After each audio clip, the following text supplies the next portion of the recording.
সুপারির জন্য বিখ্যাত এই দক্ষিণ অঞ্চলের বাগানীদের বছরে একটিবারই সুপারি দিয়ে আয় করার সুযোগ হতো। তবে এই সুপারি পাতা বিক্রি হওয়ার সুযোগ হওয়ায় বছর জুড়ে বাড়তি আয়ের সুযোগ হয়েছে বাগানীদের। আমাদের এলাকায় প্রচুর সুপারি বাগান, তো আমরা শুধু সুপারিটাই বিক্রি করতাম। পাতাগুলো বিক্রি হতো পাতা সহ 25-30 টাকা করে 100 পিস। এরপরে গেল কিছুদিন ধরে আর বিক্রি করতে পারছিলাম না। একদিন চোখে পড়ে যে এখানে একটা ফ্যাক্টরি তৈরি হয়েছে, খোল দিয়ে অন টাইম প্লেট তৈরি হয়, ভালো একটা দাম দিয়ে কিনে নেয়, যার দ্বারা আমার কিছু ইনকাম হচ্ছে এখন। বাগান থেকে সংগ্রহ করা এই পাতা 4 থেকে 5 দিন রোদ্রে শুকানো হয়। রোদ্রে শুকানোর পর এক পর্যায়ে যখন বাদামি রং ধারণ করে তখন এগুলোকে বান্ডিল করে গোডাউনে সংগ্রহ করা হয়। সুপারি পাতার খোল একদমই শুকিয়ে মচমচে হয়ে গেলে ঠিক এই অবস্থাতেই সংগ্রহ করা হয় গোডাউনে।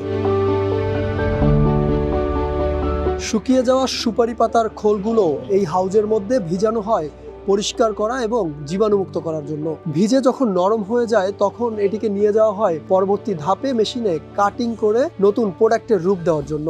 সব মশার বিরুদ্ধে সুরক্ষা দিতে এলো বসুন্ধরা এক্সট্রিম অ্যারোসল, মশার বিরুদ্ধে এক্সট্রিম সুরক্ষা। এখানে চাকরি নেওয়ার পরেই আমি জানতে পারি যে এখানে এই সুপারির খোলা দিয়ে এত সুন্দর প্রোডাক্টগুলো তৈরি হয়। আমি আগে জানতাম না, এই প্রথমই জানছি।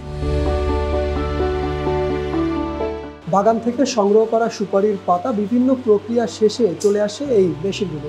এখানে আমার পেছনে যে অত্যাধুনিক মেশিন দেখছেন, এই মেশিন এবং দক্ষ কর্মীদের হাতের ছোঁয়ায় তৈরি হয় নানা রকম অন টাইম প্লেট, বাটি, বক্স সহ আরও অনেক কিছু।